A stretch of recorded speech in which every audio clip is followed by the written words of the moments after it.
इन स्थूल आँखों से इविल नहीं देखने की। बाप ने जो तीसरा सिविल नेत्र दिया है उसी से देखने की। सतो प्रधान बनने का पूरा पूरा पुरुषार्थ करने की। गृहस्थ व्यवहार को संभालते हुए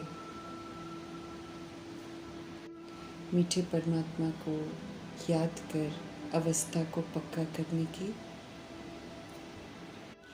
याद की एक्यूरेट यात्रा सिखाने वाले मोस्ट बिलवेड परमपिता परमात्मा की हम आत्माओं के लिए आज की मुरली से शिक्षा। हमें प्रभु से समझ मिली है कि हम आत्माओं की वृत्ति से अर्थात नज़रिए से वातावरण बनता है। इसलिए वरदाता परमपिता परमात्मा समझ देते हैं कि अपनी श्रेष्ठ वृत्ति से अब विश्व के तमो प्रधान वातावरण को परिवर्तन करो। स्मृति दिलाते हैं कि हम सब विश्व परिवर्तन के आधार मूर्त हैं। हम सब जिम्मेवार आत्माएं हैं। हम सब प्रभु के बच्चे सिर्फ अपने जीवन के लिए आधार नहीं हैं, बल्कि विश्व की सभी आत्माओं के आधार मूर्त हैं। हम आत्माओं को अपना बनाकर मीठे परमात्मा हम आत्माओं की वृत्ति, दृष्टि, कृति को समझ से श्रेष्ठ बनाते हैं। उस समझ को जीवन में यूज़ कर हमें श्रेष्ठ बनना है। समझ देते हैं कि निमित्त आत्माओं की श्रेष्ठ वृत्ति से विश्व का वातावरण परिवर्तन हो रहा है। पवित्र दृष्टि से विश्व की आत्माएं और प्रकृति दोनों पवित्र बन रहे हैं। पवित्र दृष्टि से सारी सृष्टि ही बदल रही है। श्रेष्ठ कर्मों से श्रेष्ठाचारी दुनिया बन रही है। विस्मृत होकर विश्व का वातावरण, प्रकृति, दुनिया को भ्रष्टाचारी बनाने में हम सभी आत्माएं अज्ञानतावश योगदान देती हैं। अज्ञानता की नींद से जगाकर अनादि आदि स्मृतियां दिलाकर हम आत्माओं के पिता परम पिता परमात्मा हम आत्माओं को श्रेष्ठ समझ देकर अब वृत्ति से, श्रेष्ठ वृत्ति से विश्व के वातावरण को परिवर्तन करने का, पवित्र दृष्टि से विश्व की आत्माओं को और प्रकृति को पवित्र बनाने का, श्रेष्ठ कर्मों से श्रेष्ठाचारी दुनिया बनाने की जिम्मेवारी का सूक्ष्म ताज देते हैं। जो इतनी बड़ी जिम्मेवारी को निभाते हैं वे अभी संगम युग में जिम्मेवारी के ताजधारी बनते हैं।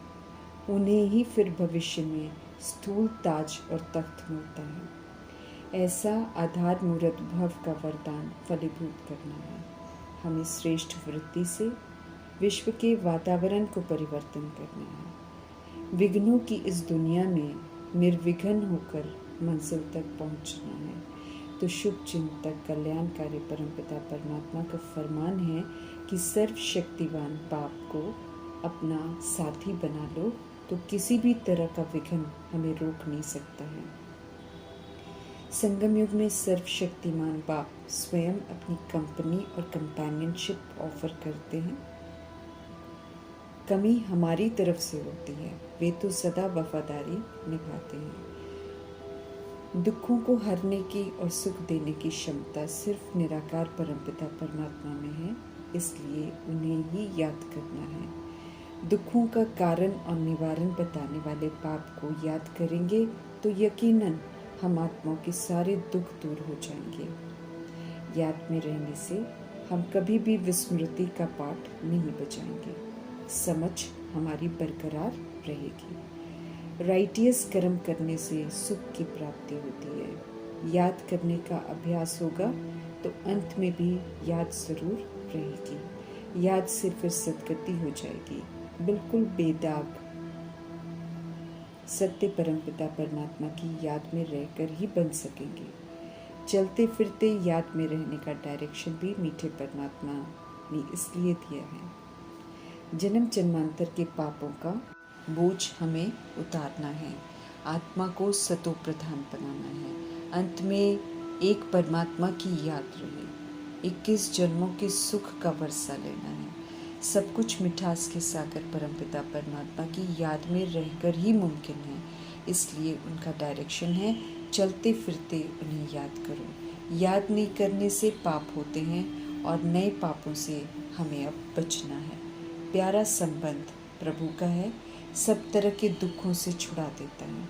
पाप भी सारे कट जाते हैं, नए कोई पाप नहीं बनते हैं। हमें ध्यान रखना है कि आत्मा को सतो प्रधान तरफ लेकर जाना है। सच में मीठे परमात्मा हम आत्माओं को दुखों से छुड़ाने के लिए आए हैं।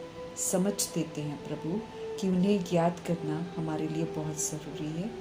याद देह के भान से बाहर आकर ही हम कर सकते हैं। इसलिए समझ देते हैं कि अब अपने को आत्मा समझो, देह नहीं समझो। याद कर हमें अब अच्छा रतन बनना है, पुण्य आत्मा बनना है।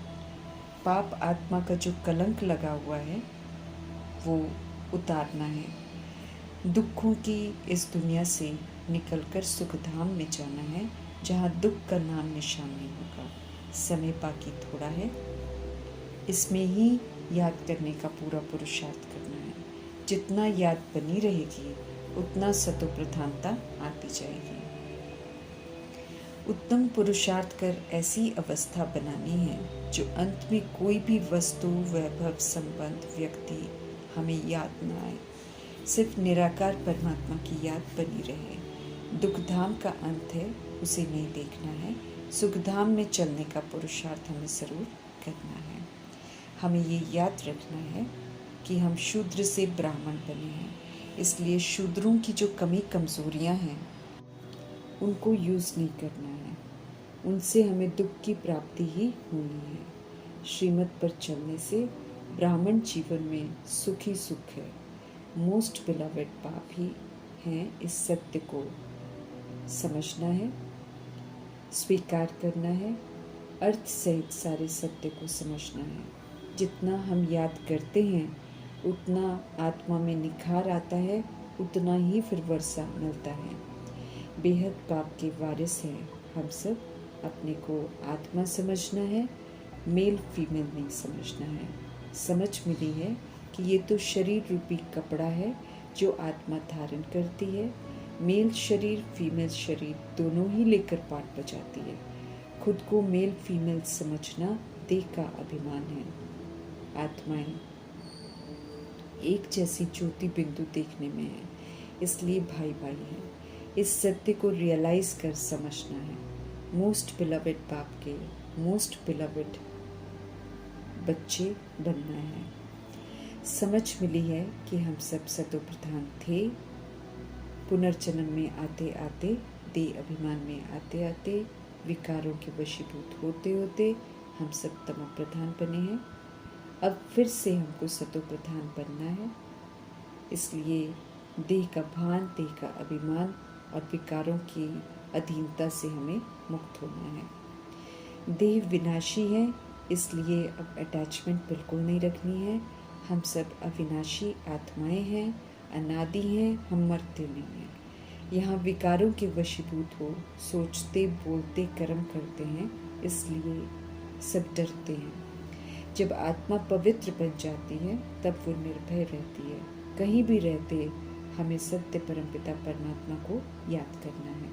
अब देहधारी गुरुओं को याद नहीं करना है। पतित पावन सिर्फ निराकार परमात्मा ही है। कोई भी देवी देवता या गंगा जल पतित पावन नहीं है। इसलिए भक्ति मार्ग की अंधश्रद्धा से हमें बाहर आकर सत्य को रियलाइज कर सत्य परमात्मा को ही याद करना है। एक्यूरेसी से मीठे परमात्मा सहज हर बात समझाते हैं। अज्ञानता से कुछ मिलना नहीं है। भक्ति मनुष्य मत पर आधारित है, इसलिए उसमें अज्ञान है। आत्माएं भक्ति करते हुए भी शूद्रवंशी बन जाती हैं, पतित बन जाती हैं। ज्ञान के सागर परमपिता परमात्मा अज्ञानता से बाहर निकालते हैं। हम आत्माओं को पावन बनाते हैं, फिर से स्वतंत्र स्वराज्य अधिकारी बनाते हैं। विचित्र बाप शरीर में विराजमान हम ओरिजिनल विचित्र आत्माओं को संपूर्ण सत्य से परिचित कराते हैं। झूठी अंधविश्वास की मान्यताओं से बाहर निकालते हैं। समझ देते हैं देह सहित देह के सभी संबंध अब छोड़ अपने को आत्मा समझकर मुझे याद करो तो सारे पाप भस्म हो जाएंगे। गंगा स्नान से, भक्ति से हम पावन नहीं बनेंगे, पापों से नहीं छूटेंगे। 63 जन्मों के हिसाब किताब है, याद से ही चुप्त होंगे। राहु की दशा, राहु का ग्रहण है, इससे हमको मुक्त होना है और सारी दुनिया को मुक्त करवाना भी है। सदा बृहस्पति की दशा में रहना है, जो कि तब रह सकते हैं जब हम बृहस्पति की लकीर के अंदर रहते हुए वृक्षपति परमपिता परमात्मा की श्रीमत पर चले। हमें पूरा पवित्र बनने का पुरुषार्थ करना है, जो कि अभी ही कर सकते हैं जब तक मीठे परमात्मा ड्रामा में मौजूद हैं। पुरुषार्थ करेंगे सत्य प्रधान बनने का, तभी बन सकेंगे। तीसरा समझ का नेत्र मिला है प्रभु से। ये दिव्य नेत्र सिविल नेत्र है, इसी से हमको देखना है।